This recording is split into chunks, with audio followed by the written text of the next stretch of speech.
Hi, welcome to this webinar on the common pitfalls of scoping.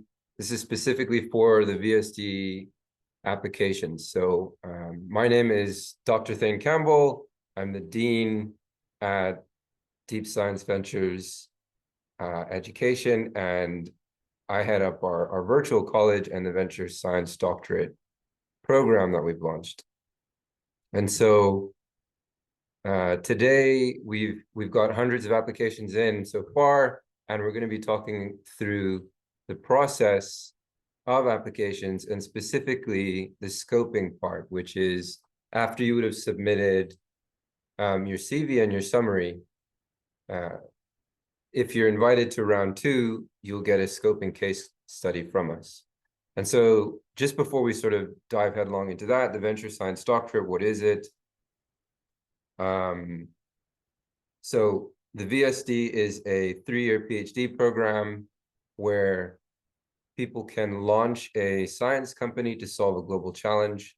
And a key part of that process to work back from the global challenge and determine what your technology should be for your company is scoping, which is why we built it into the actual recruitment process itself. Today, I'm going to briefly go over just some of the terminology for scoping. I'm not going to do an extensive coverage of that. I'm going to move into the actual application process and try to get us drilled down into exactly parts of the round 2, the scoping case study, that lead to common pitfalls, and try to give you guys, in the end, some structure to think about the things that are often done wrong, and then we'll wind up looking at a structure for strong answers. And I want to leave some time for Q&A to really help you tailor this to where you are. And so really briefly on scoping first, because we will be using some of these terms. Deep Science Ventures has developed this scoping ontology. It's a process of working backwards from a desired outcome that could be the solution to a global challenge. And we use that process to improve our understanding of different ways of achieving that outcome. And so we wind up talking through a very specific language, organized in terms of possibility and completeness. And so a solution is an outcome that has high scoping completeness. We're very confident. It's also very high possibility. So for example, we absolutely could use clinical trials as a solution to develop a therapeutic, let's say COVID vaccines. Lower scoping completeness, so we would have less evidence, less understanding of whether or not we could do X. So hypothesized solution would be a high possibility, low completeness outcome. And so hypothesized solution in this metaphor would be, well, can we run clinical trials in a fraction of the normal time? It usually takes 12 years. For COVID, it was done in a matter of months and years. And then we wind up talking about tactics. And so these are very, very low in terms of completeness, but they're just generic approaches that can be taken. So we know that we could run clinical trials maybe in a fraction of the time. If the whole world goes into a pandemic, it's one way that you could perhaps achieve things that are hypothesized that it might be possible to do, maybe not a generalizable tactic that we want to use often. And then we've got constraints. It's fully impossible to do certain things. It might not be possible to achieve certain outcomes. And then the requirements. So these are all on the low possibility side. And a requirement, I guess you might want to think about those at the outset of your scoping to think, okay, if I'm trying to reduce the requirement for energy in a process, I want to do that without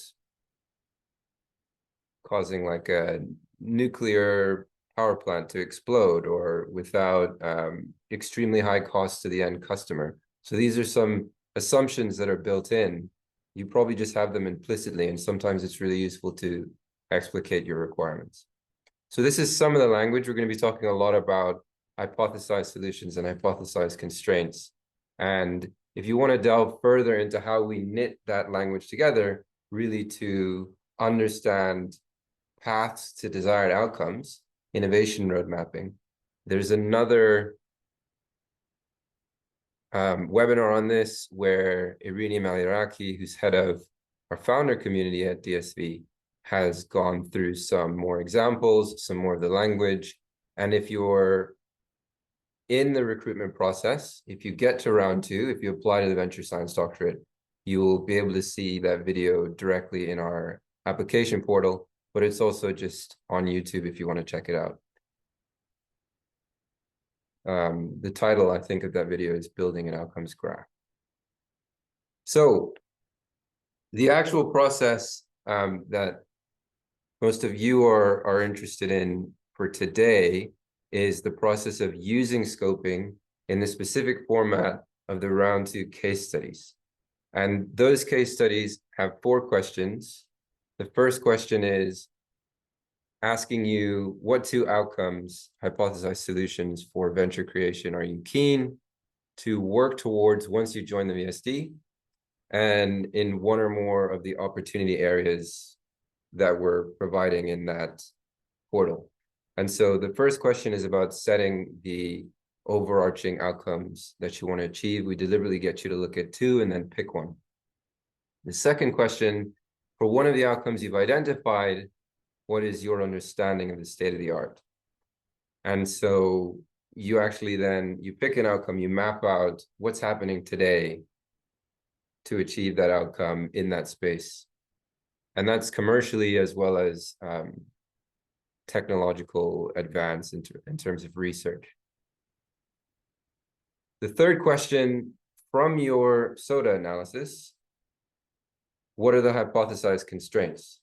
So what are the barriers in that landscape that you've just summarized that stop us from going much further and maybe building a really valuable science company in this space? And then the fourth question gets you to think about the hypothesized constraints, the statements of what it might not be possible to do and those kinds of barriers, and to flip one of them, 1 or 2, and to then probe that barrier to see if you can develop solutions off the back of that. And so the most important question here, you'll see that there's this like clear progression from what are we trying to achieve? What are some of the ways to achieve it? What's stopping us from achieving it? Okay, how could we achieve it? The fourth question is the most important question for your submission.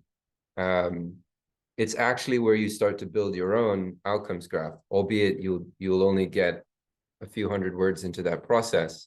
But that is the question that you're really showing us how you solve problems, and we're getting a clear sense of your logic and your creativity, like technical creativity and the technical depth that you have to bring to bear on this problem.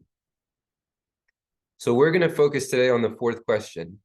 And we assess all of those questions through the scoping quality indicators, which, again, if you're in round 2, you would have seen all of this in the portal by now.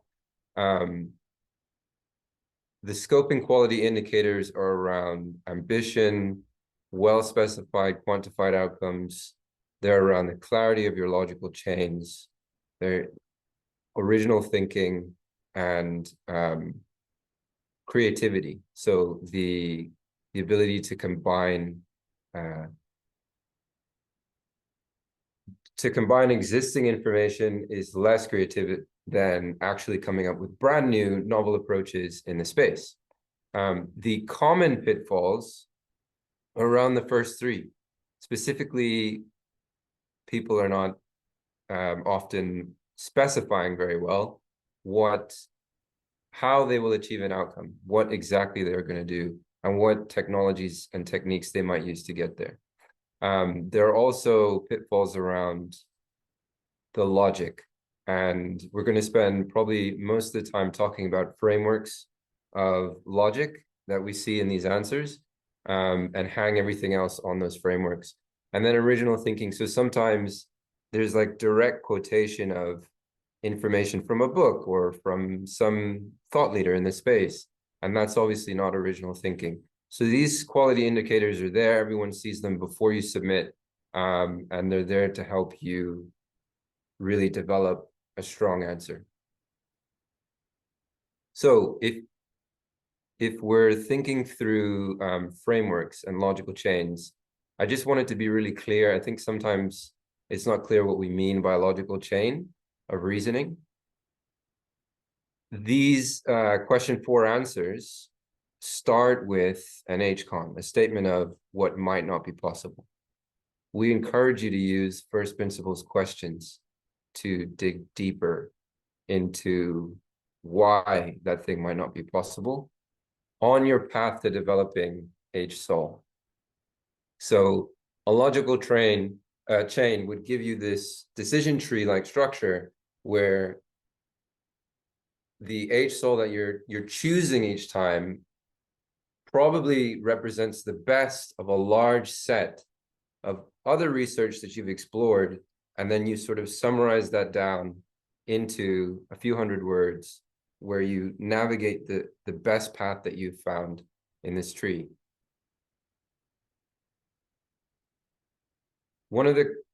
A set of common pitfalls sort of accrue around one of the more common approaches to this answer, which has this structure that I'm calling Chat-GPT. It's not developing a logical chain. It feels like to us that we're reading a kind of Chat-GPT-like response. And we'll go through one of those in a minute, but what I mean is that because I think in some instances the previous question says, okay, pull out some hypothesized constraints. Sometimes people don't look so much, I think, at the example for the 4th question, where all the hypothesized constraints tend to work together, deepening a train of thought, a logical chain. Instead, we just get like a series of parallel hypothesized constraints, all at the same level of depth, and some statement, maybe not even connected through a first principles question of what to do about each of those. And so it's just not an answer that can score well, especially if other people are moving deeper and deeper and expanding on an ideal way to begin to solve the problem. So let's get really clear about what this sort of Chat-GPT failure looks like. I literally took hypothesized constraint out of a previous submission and threw it into GPT, and this is what would happen. So in this case, the outcome was improving CO2 capture through the Haber-Bosch process. I think they're trying to capture a certain number of gigatons of CO2 a year. And the constraint was that there are no catalysts that allow that process to happen at under mild conditions. And so you need lots of pressure, lots of temperature and energy, and that limits the scalability of the process. And so GPT will just churn out a series of potential options, and it'll sound very authoritative, but if we then track through those options, this is literally what I copied out of a GPT response. You'll see the pattern, right? Nice bold statement of what we might be able to do, and then what I'm underlining in each of these answers is some generic claim about what we could do. So invest in research, explore techniques, develop innovative catalysts. Like, yes, of course, like all of these might be great ways to solve the problem, but there's not yet anything of substance there to help us understand how we would do that. So we're not developing an approach that someone eventually might say, actually, there's a really clear understanding of how to go about doing this. This person might make a company that we should invest in. None of that is there. So these sort of bland statements don't get you very much in terms of the answer. So that's a kind of weak point with the GPT approach. And then what we've got in yellow highlighted are these, again, sort of teachy descriptions of, okay, so we could invest in research for the first one, and this could involve computational modeling and high throughput screening and experimental synthesis and testing various catalyst compositions. It's like, sure, but it could involve a whole host of almost anything if you invest in research, and just choosing a few out seemingly at random doesn't help us very much. And so we don't need kind of statements around generic statements that anyone within a few minutes of Googling could find. Explore a technique using surface engineering approaches. Like the connection between what's being posited and the sort of defense of that suggestion are both very shallow. Instead, we need to see like a deepening approach to say, what is the constraint? How might we alleviate that constraint? And then picking out your best possible next steps and exploring why you would go down each one, and what's wrong with each of those approaches. So all of this, most of these answers would not help very much. I will give GPT some credit in that over here with the third suggestion, there is something with more clarity around like a specific example where for some reason GPT chose catalyst using nanoparticles as an approach. So using high surface area support, so porous materials, that's more specific, that's better, that's something that's more clearly defined, and we have a sense of which technology would use. So you've clearly made a decision around which technology from a set, and we can begin to assess like the thought process. So not everyone will just list a series of these would be categorized in an answer as a kind of H-solves, 6 hypothesized solutions. It may not be that you start with one constraint and just rattle off 6 potential solutions, which are each quite shallow. But the common pitfall of just picking a few constraints and not exploring any of them at any depth, but just having an answer, a quick answer for each of them, is this kind of structure that we're pointing out as a common pitfall here. And so that is the kind of Chat-GPT type approach. And sometimes we do read just straight GPT question, like answers copied in, and it literally reads exactly like this. I'm not saying, what am I not saying? You can use GPT, you can use it to explore a large set of options and then try to probe to another layer of depth with the first principle question, with specific technologies that you then choose out of a stack. So GPT probably is very useful for creating these long lists that you would then evaluate and make more specific references to a subset of them, instead of just filling us with the answer with the first layer of thought. So the failures of this approach, just stating things like invest in research to solve this problem is like not a strong answer. Change policy to solve this problem. Again, educating people or raising awareness to solve this problem. We're looking specifically for things, technologies that you can develop or technological approaches. So neither of these would tick those kinds of boxes, although they're used all the time to solve all kinds of problems. They're not specific enough in our case, and they don't show original thought. Poorly specified H-sol. So again, the H-sol barely got into why we would use a given technology. there wasn't that clear progression of, because we have this question from first principles around the constraint, therefore we might use this solution. It was just straight to the HSOL, and not a lot of development of the technological element. So like, if we suggest one avenue of a technological approach, we can then continue to move down it, considering its strengths and weaknesses, and refine it slightly. And you don't need to go very, very far and tell us the exact IP that you want to patent, but we are interested in seeing that development in your logical chain. And you usually do that through first principles questions, first principles, and creative moves. Those are described again in the video that Erini's done, so I won't go into them here. So we talked about the Chat-GPT approach. I've briefly described the logical chain. Another common pitfall is this kind of pitch approach, where, again, there's not a lot of second level questioning or pointing out what the next layer of constraints would be on the suggested HSOL. There might not be any first principles questions in this kind of answer either. And so you see this a lot when people are very wedded to one idea.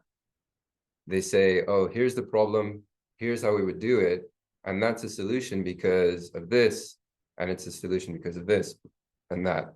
And so there's this kind of pitching, kind of trying to teach about why this one golden approach is so perfect and there's nothing wrong with it. It's like, we really want to see the exploration of some of the weaknesses and what could be done better. So an example of that is in this approach, where the outcome was to regenerate topsoil, 75 billion tons of topsoil per year. So the idea is that, soil is being used up as it's farmed, and it can be regenerated to arable soil that can be reused again for farming. The nutrients can be brought back in, and we can grow food. And here, the solution immediately, even baked into the constraint, was quantum dots. So what if we used this to regenerate soil? Is the kind of underlying thought of every statement in this answer. Typically, we wouldn't bake a solution into a statement of constraint. Like, the constraint here is the use of quantum dots is expensive.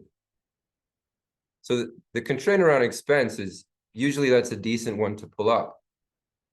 But narrowing it down into just one of what might be thousands of approaches already, we're already like not on a strong start here. There is a first principles question, but it's just a restatement of the hypothesized constraint. So the constraint, it's expensive to use quantum dots. The question, how might we reduce the cost of using quantum dots? It's like, that's the very first question that you would ask if you were trying to probe this approach. So again, it doesn't begin to develop a logical chain. It's just really at the first step. We will go into some of how to do some of this better, but I just want to make the pitfalls clear first. So the first HSOL 1A, so all the HSOLs are 1A, B, and C because they're all linked to the same level of thinking. One possible solution is to explore the use of locally sourced raw materials. Sure. Another possible solution is to improve the efficiency of producing quantum dots by optimizing the process. Again, these are fairly like, optimize the process is a generic statement that you can't you score very highly with. We're much more interested in how would you do that? Like, develop the train of thought, keep following the train of thought, and then summarize that research. And instead of stepping through all of these different layers here, all of these different questions and sort of first level statements, you can skip. If you have your hypothesized constraint and you've done that thinking already, and you're sort of 4 steps on from this, you can immediately just give us the constraint and the 4th step, as long as that narrative makes sense. I'll show you an example of what I mean in a minute. But the other thing that I wanted to point out in this answer is, again, we have these statements of, so if we optimize the process, in yellow at the bottom left here, we're optimizing the process for quantum dots. This can potentially reduce the cost. Of course it can. Like, that's just an obvious consequence of optimizing process, reducing cost, increasing yield, reducing energy consumption. And so we haven't seen like probing into how to do this. And that's why all of this answer sits at the same first step of analysis.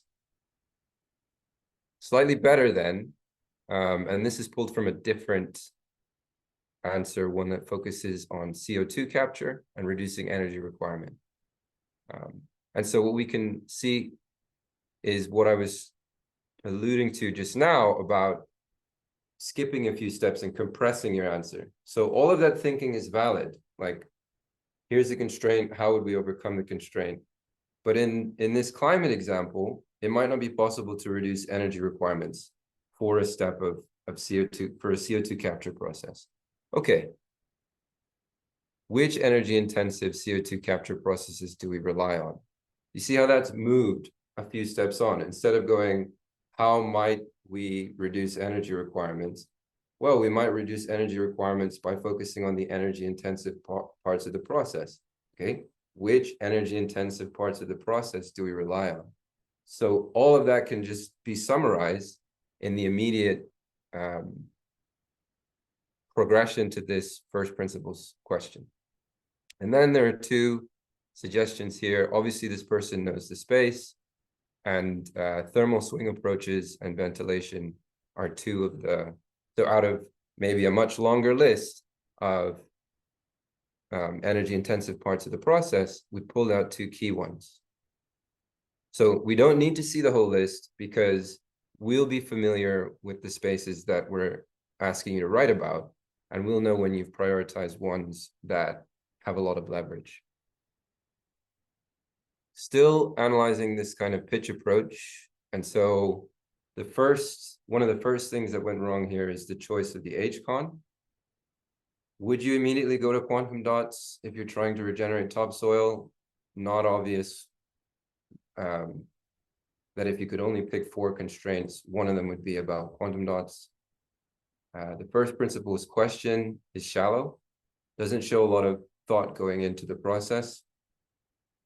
Not that it is completely invalid, like you do need to ask that question in some way, but you also need to progress beyond that.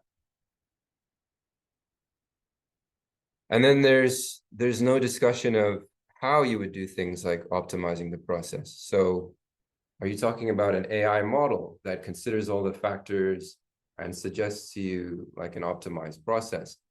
Or are you instead considering like a chemical synthesis where you have already understood exactly what optimization you would make, and you're running that part of? So there are a number of technological approaches open to you if you want to optimize the process, and just saying optimize the process doesn't help. It's not well specified enough.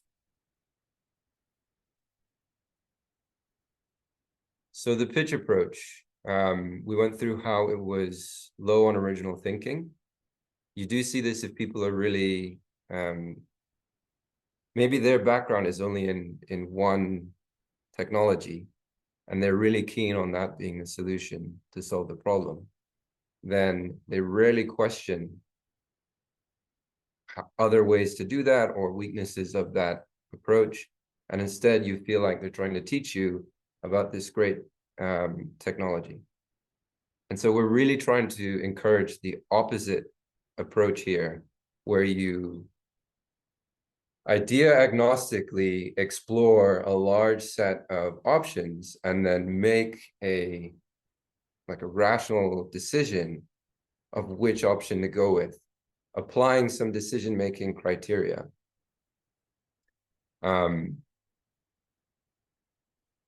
Another weakness here is, well, if you are really biased towards one approach, you might choose HCon, hypothesized constraints, that allow you to talk eventually about your approach.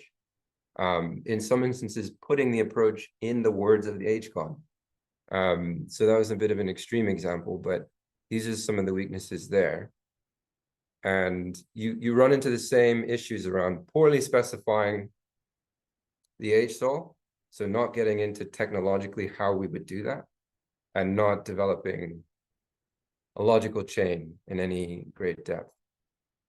I don't want to be completely disparaging here of this approach. And so one thing that you might have noticed is that the statements where you're basically like extolling how great this particular approach is, this can potentially reduce the cost of production by increasing yield. You could flip that. So a question, how might we reduce the cost of production while we're increasing yield, is perfectly valid.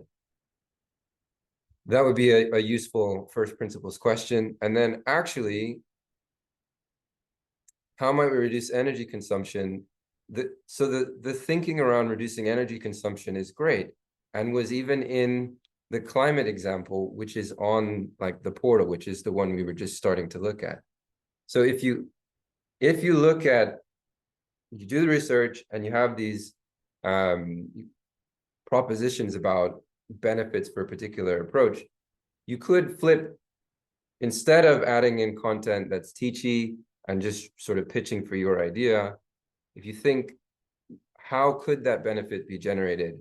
Or you could actually generate a first principles question that you could use to structure a much stronger answer.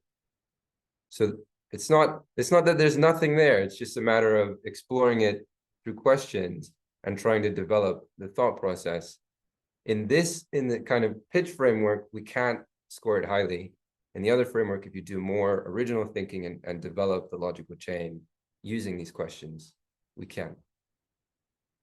So we've gone through those two approaches, and there are a lot of common pitfalls attendant on them. That's just a summary of them on this slide.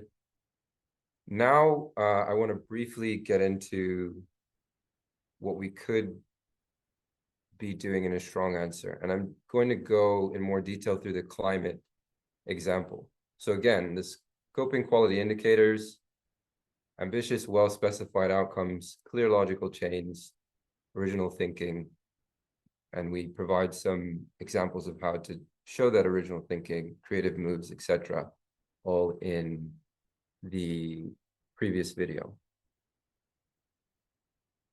So this is the beginning of the example answer for the climate case study for question 4.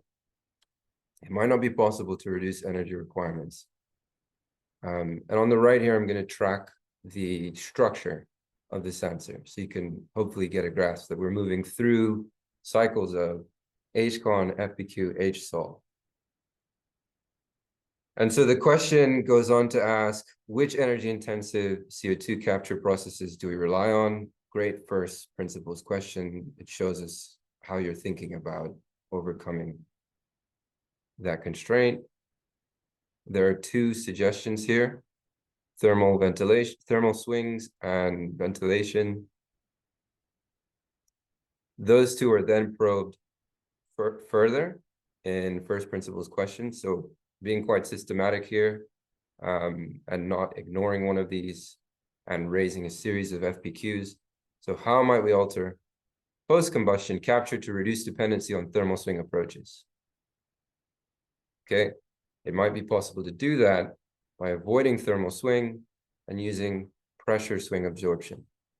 And so that's a nice emergence of an HSOL, where we've seen, we're tracking with you through 2 first principles questions. And then there's a similar exchange around ventilation, positing membrane separation instead. So I'm not going into like how all of these things work. I think people get hung up sometimes around the technical depth. We do need to see that, but right now I just want to show you the structure that you might use And that example goes further and then actually challenges its own HSOL. So a problem with membrane separation is that it might not have the right cost quality ratio, in that expensive membranes work best. And so that's a challenge for scale, where we need quality and low cost. Fine. How might we arrive at CO2 specific membrane material with the cost efficiency that we need to scale? Great FBQ, where we're trying to be really ambitious and figure out how to scale. Then we have the suggestion of 3 different types of membrane. So this answer is going to explore, through the space of this answer, there are 4 or 5 different branch points that you can go down to develop your logical chain. And this answer is explicitly taking us down the path that they found most convincing.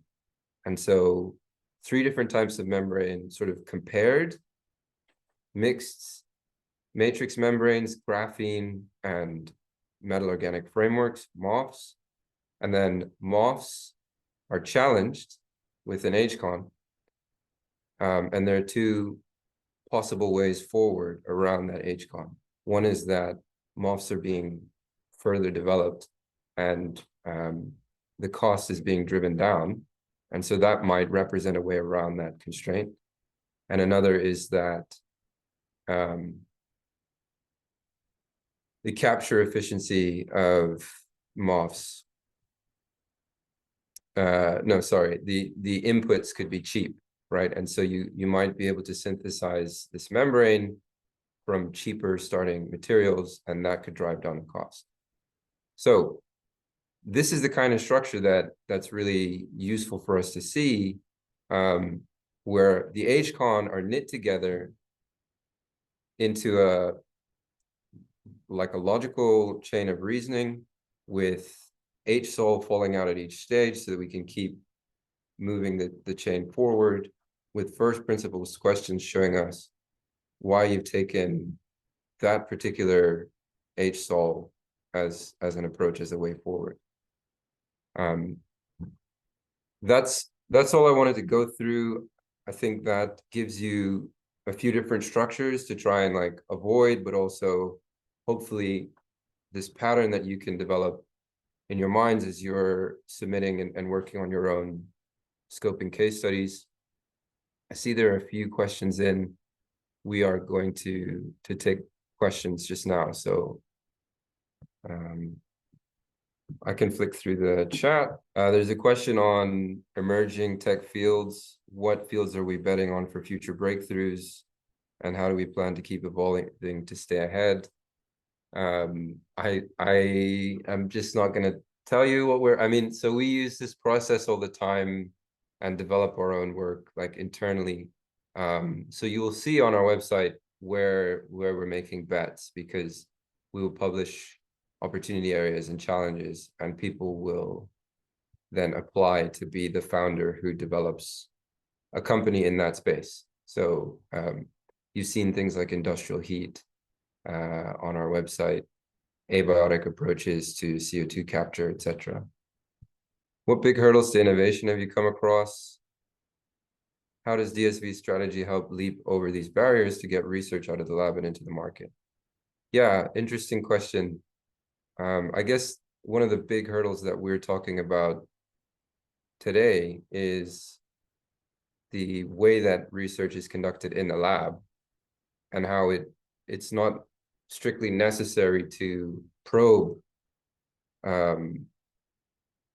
to think about the challenges that your idea will encounter in the real world. So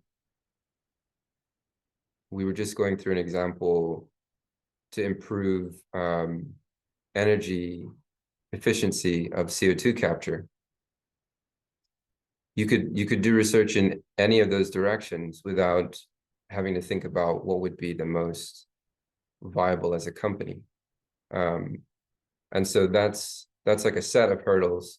incentive problems, norms in academic culture that we encourage a different approach to, that we kind of challenge, specifically through scoping, where the incentive now is to create a science company for investment to solve a global challenge. And we're pushing people to really explicitly explore, here are all the different ways that we might do this. One of those might be your favorite way that you have a lot of expertise in, but that isn't necessarily from first principles the best way. And so there's this kind of very understandable bias towards certain techniques based on people's expertise. And we're encouraging moving towards the most rigorous approach, and the one that will have the most upside, the most neglect, and the most traction around it. Someone asked about the fact that we give you the option to talk about 2 OAs or 2 outcomes in question 1, and then you're working on one of them further down through questions 2 to 4. And if they have to be from the same sector, they don't. You can choose any 2 OAs that you want. And then as you answers question 2 to 4, they'll all be the same OA. So it's really pushing you to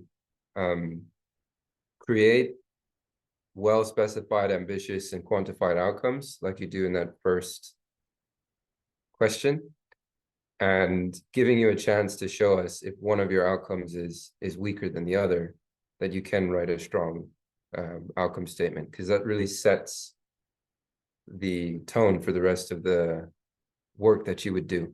Someone asked if this process of scoping is only used for admissions and recruitment, or if it's a part of what we do during the Venture Science Doctorate. It is a part of what we do during DSV's venture creation and through VSD. And that's why it's so important that we talk about that before, and get a sense of your proclivity for it. So you would spend a lot more time on scoping and building an outcomes graph during the Venture Science Doctorate. This really gives you like a picture of what you could be doing, like a snapshot, but you would go much deeper into each of your constraints and hypothesized solutions. You'd continue to build out these very complex decision trees, and you'd add evidence against lots of different claims that you put. So we might be able to do it this way. Well, what's the evidence for that? Equally, building up this narrative allows you to have really stimulating conversations with funders, VCs, government funders, even philanthropy, and with researchers in industry and in academia, and with other actors in government. And we would encourage you during the Venture Science Doctorate, and now if you want to use the narratives that you build up when you feel like you have some mastery over the process, to engage other people working in that space. So if it's like one of the cancer opportunity areas, you could speak to Cancer Research UK, you could write to people who are investing in that space, big pharma, etc. Once you've built a very logical narrative around the best way to solve a challenge, a lot of people want to hear you talk about it and consider why that's the way forward. So we do encourage people to build those kind of invention collectives. And in VSD, that's a two-way process where your conversations with external actors across the innovation ecosystem, other people involved in your space outside of labs, their inputs and what they have to say about the constraints are things that you can build back in to continue exploring your outcomes graph and building a solution. So in some instances, you might not be aware of some of the best hypothesized constraints, and you might need to speak to an external expert to take that further. Yeah, there's another question about the choice of choosing from the two outcomes, and are we expected to state one solution to an outcome? and as our technology offering.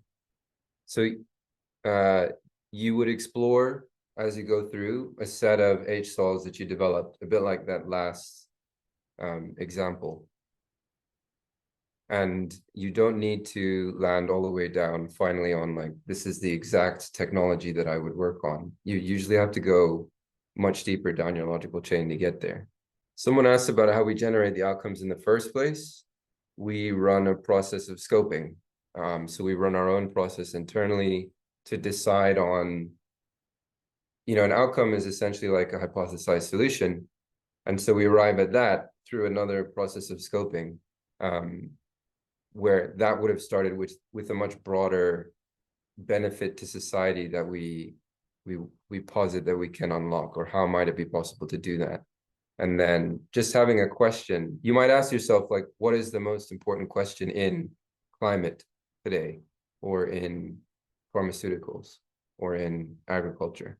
And from there, you can begin to build your own top level outcomes that specify further scoping. Good question here around the word limit and whether you should include all the first principles questions. You don't have to, no. So we briefly went through that with the pitch example, where some of the first principles questions, the earliest first principles questions, are not strictly necessary, and you can compress that work and jump, still telling a logical story, to further down the chain so that you get further in the same word count. The best answers feel like a executive summary that sort of a larger space has been explored, and we read it and we keep thinking, yes, that would be the next question, and that would be the next way to explore that question. And you get to something like that when you've really looked at a large set at each level of thought of potential options to go down. And when you've put a lot of thought into which first principles questions you're using to explore the problem in the first place. So not every FBQ that comes to your mind is going to serve you for writing the best answer in a short space of words. So do be choosy and try to show us a logical chain. Don't skip so much that it's hard to follow. But yes, if you pick which ones you're exploring, you'll write a stronger answer. Someone asked about how they should be going for the application, given that they go into more depth during the VSD program. Maybe you could clarify that. You don't need to show all of the work of several months of scoping. But you can actually compress months and months of scoping into a few hundred words. So I'd recommend everyone to check out that other video I referenced that Erini was going through, where she literally does that. She shows like through a logical chain, and then it looks quite straightforward. And she sort of caveats it and says, oh, but our founder in residence spent 4 months like exploring all of the space that led to that next step. So whatever you've got, you could summarize it for the application. But you don't need to worry, I think, too much about depth or avoiding depth. You want your technological depth to be there. We want to feel like you know what tools in science today are open to you, and that you're choosing the right ones. And that structure of logic should be there. And then I think you'll write a great submission. Someone's asked about whether scoping always leads to a great science venture, or if it's ever failed as a process. I guess there are a number of things involved, that not just the process, but the time committed to it, how well people sort of like practice it, as opposed to some people really don't think in terms of scoping, and it takes them a while to trust it. But I guess what I would say is that, if you're conducting a lot of research on all the possible ways to do something, and then logically choosing one of the best ways, your odds of coming up with a strong science company are improved versus exploring less options. And then the other thing here is that in DSV, it's not simply just scoping for X months and then here you are with your venture. There's a lot of exchange with our heads of scoping and people who work for DSV full time, who are also scoping in similar spaces. So there's a lot of conversation around different directions that you're taking. And there's investment committees that look at the work and consider whether or not it meets investment criteria. So it's not simply like once you've come to an HSOL that you feel confident in, now it's a company. There's a lot of other checks and balances and additional conversations that happen. But generally, when a lot of people on our boards are convinced that, work that they've seen from their positions in big pharma or from companies where they would have seen a lot of different approaches, if they're convinced that the work being put forward is novel and valuable, that's a strong indicator.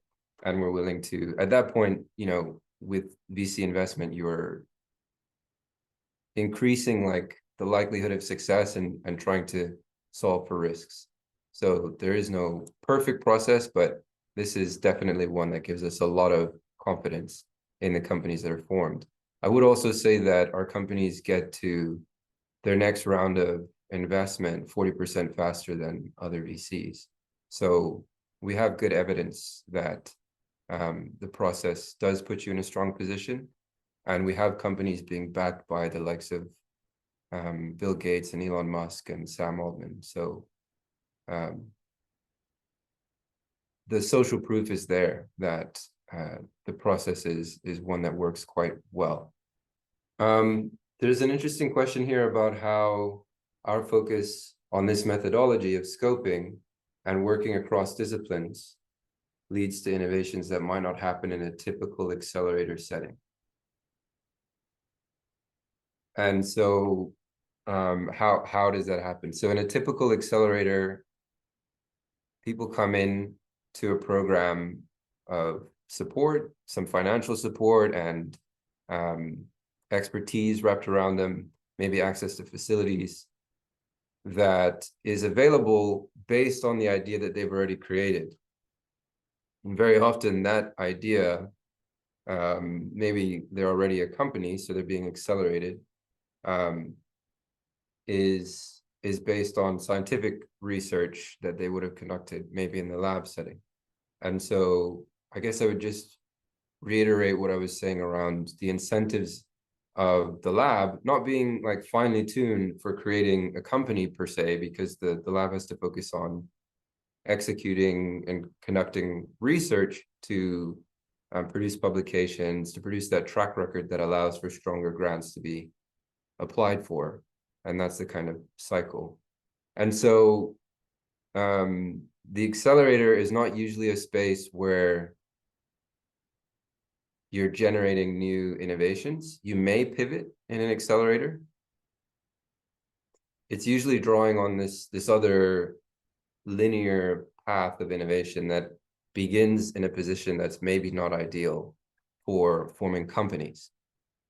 So how does DSV's process lead to innovations that are fit for commercialization? By bringing all of those concerns and some of those actors and their voices to the beginning of the invention process.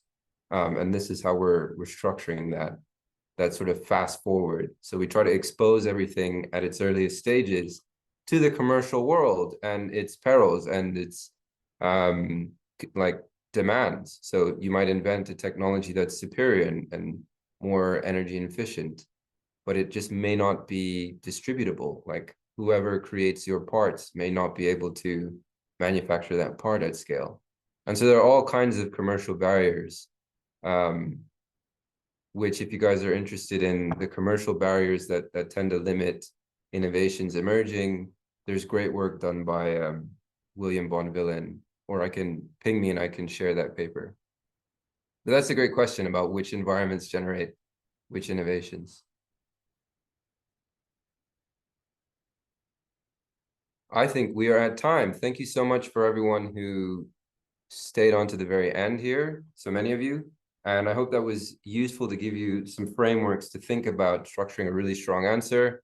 If anything was unclear, I think many of you are already emailing me, so do drop us a question. And we look forward to seeing your scoping work for your submission and hopefully see you in the next round. Thanks for your time.